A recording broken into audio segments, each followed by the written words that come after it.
Banyak yang bertanya kepada saya, kok PT BES berani membayar mahal mas kepada para mitra-mitranya? Apa nggak takut rugi? Emang sistem konsep pemasaran yang dipakai seperti apa? Yuk kita bedah di video ini. Dalam dunia pemasaran, ada dua konsep distribusi. Yang pertama adalah distribusi tidak langsung atau pemasaran konvensional. Ini yang biasa perusahaan lain pakai. Nah, yang kedua adalah distribusi langsung. Nah, sistem ini yang diterapkan oleh PT BES Corporation Syariah. Yuk kita bahas sistemnya seperti apa. Pertama, yang pengen saya bahas adalah sistem pemasaran konvensional. Seperti apa sistemnya? Setiap perusahaan yang bergerak di bidang perdagangan pasti ada pabrik untuk produksi produk. Nah, dari pabrik ini, apakah teman-teman bisa langsung beli produk tersebut? Pasti tidak bisa. Ada yang namanya jalur distribusi. Dari pabrik ada distributor utama, distributor daerah, grosir, pengecer, sampailah kita di tangan konsumen. Apa sih barang yang biasanya Anda beli ketika di supermarket? Saya kasih contoh air mineral. Air mineral ini ketika teman-teman beli di supermarket, rata-rata harganya berapa? Misalkan Rp5.000. Apakah harga di supermarket tadi sama harga di pabrik itu berbeda? Jelas berbeda, lebih murah di pabrik. Tapi apakah bisa kalau misalkan kita pengen beli di pabrik? Bisa aja, tapi pasti dengan syarat tertentu, yaitu dengan minimal pembelanjaan. Air mineral yang kita beli dari supermarket harganya 5 ribuan. Kalau dari pabriknya bisa jadi nggak nyampe 1.000. Tapi apakah bisa kalau kita langsung belinya ke pabrik? Bisa aja, tapi sekalinya Anda belanja, pasti nilainya besar, ratusan juta bahkan sampai miliaran. Karena syaratnya kalau Anda pengen beli langsung ke pabrik, Anda harus menjadi distributor utama. Nah, menurut teman-teman nih, ini kan dari pabrik, distributor utama, distributor daerah, grosir, sampai pengecer, sampai di tangan konsumen, apakah itu bukan jalur distribusi? Kata lain dari jalur distribusi adalah jalur bisnis. Menurut teman-teman semuanya, apakah dari distributor utama sampai pengecer tadi nggak ngambil untung? Pasti ngambil untung. Itulah yang menyebabkan air mineral tadi yang harganya dari pabrik nggak nyampe Rp1.000 bisa jadi, sampai di tangan kita harganya sekitar jadi Rp5.000. Ya wajar mereka ngambil untung. Kan ini jalur pemasaran. Ini juga yang namanya bisnis, gitu ya.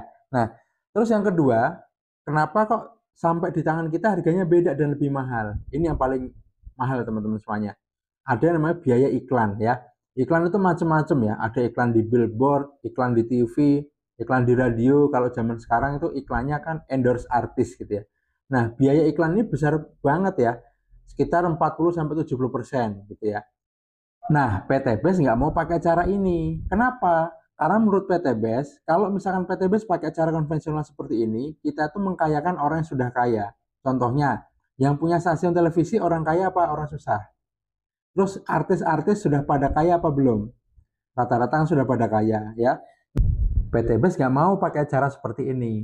Karena nanti yang kaya adalah distributornya kaya, bintang iklannya kaya, business ownernya juga kaya. Tapi bisa nggak kalau misalkan PT BES pakai cara seperti ini?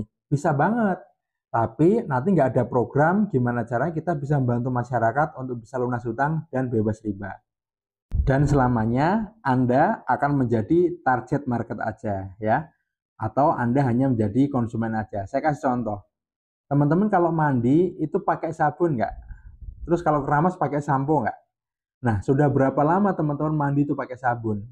Bisa jadi kan dari bayi ya, mungkin sekarang sudah 30 tahun, 40 tahun, bahkan 50 tahun.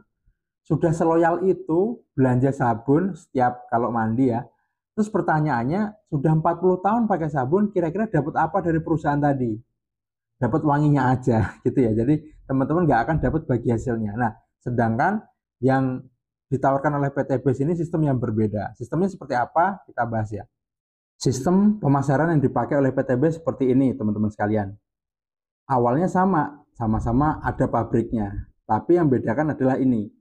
Kita nggak ada jalur distribusi yang terlalu panjang, sehingga bagi-bagi hasilnya terlalu banyak. Tapi dari pabrik langsung ke distributor tunggal, yaitu PT BES. Dari PT BES langsung ke reseller atau konsumen. Makanya bagi hasil yang ditawarkan PT Base kepada reseller, kepada kita-kita ini yang menjalankan bisnisnya, itu gede banget. Karena memotong jalur distribusi dan kita tidak pakai biaya iklan. Jadi budget marketing yang sudah disediakan oleh perusahaan ini itu masih utuh. Makanya PT Base berani membayar kita besar banget. Ada bonus harian, bonus mingguan, bonus bulanan, bahkan sampai bonus ambasador yang teman-teman itu bisa mewujudkan impiannya insya Allah tanpa hutang dan tanpa riba. Nih, reseller PT Base sebagai apa di sini? Konsumennya iya, distributornya iya, bintang iklan iya, business ownernya juga iya. Dan kesimpulannya adalah insya Allah Anda juga bisa ikutan kaya juga. Pakai produknya plus Anda juga jadi pengusahanya. Kira-kira menarik gak sistem usaha ini?